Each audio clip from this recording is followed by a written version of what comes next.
नमस्कार। देवता भी हैं हम और दानव भी।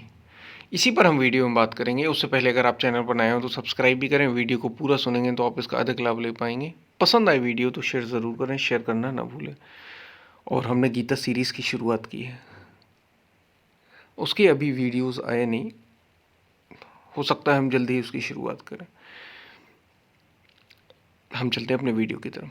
प्रिय दोस्तों, देवता भी हैं हम और दानव भी, दोनों ही हम में हैं। याद रखना, कोई अलग से देवता और है नहीं, ना कोई दानव हुआ है। अगर कहानियां भी सुनी तुमने दानवों की, राक्षसों की, तो ऐसे ही शरीरधारी ही थे वो। देवताओं की सुनी तो वे भी शरीरधारी ही थे, अलग से आपको कहीं नहीं मिलेंगे। लेकिन ये तो हो गई कहानियों की बात। तुम जरा देखो, जीवन की परिस्थितियों में जब तुम अति क्रोधी, अति कामी, अति लोभी हो जाते हो, तो तुम क्या राक्षस नहीं हो जाते? तुम क्या दानव नहीं हो जाते? हम सभी दानव हो जाते हैं जब हम जीवन की परिस्थितियों में अति क्रोधी, अति कामी, अति लोभी, अति ईर्ष्यालु हो जाते हैं। और क्या है राक्षस और क्या है दानव? यही तो दानव होना है। उस समय आप दानव हैं, जिस समय आप अपना आपा खो गए उस समय आप दानव हो, उस समय आप राक्षस हैं।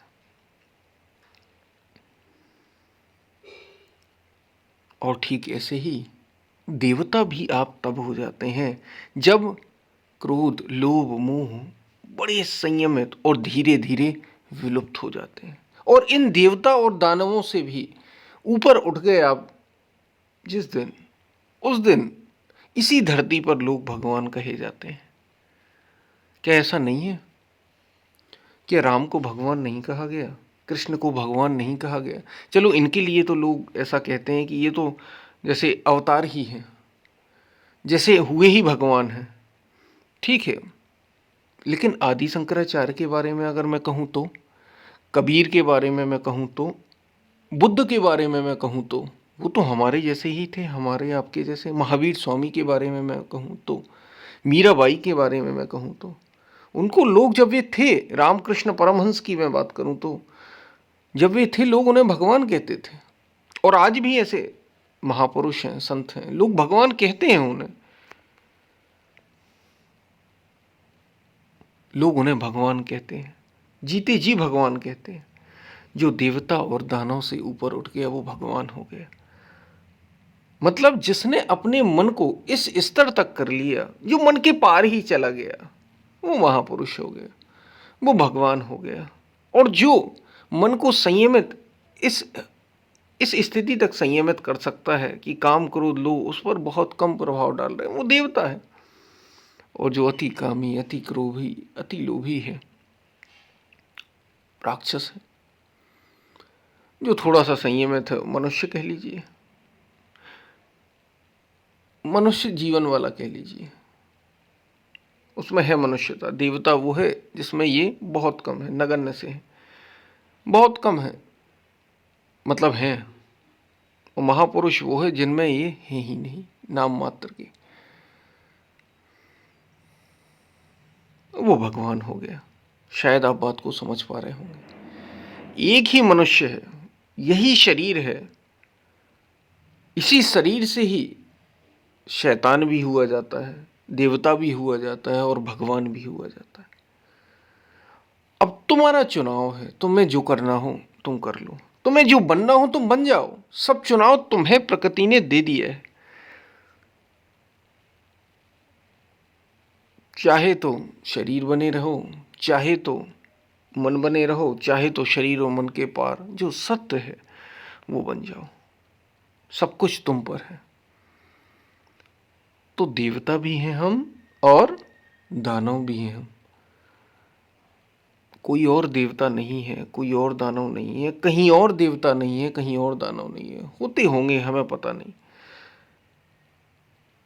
कथाएं क्या कहती हैं हमें मतलब नहीं। कहीं स्वर्ग लोक यहाँ से तो दिखता नहीं, पाताल लोक कहीं है नहीं, क्योंकि हम हैं ही अंतरिक्ष में। हम तो घूम ही रहे हैं। अब कहाँ पाताल की हम बात करें।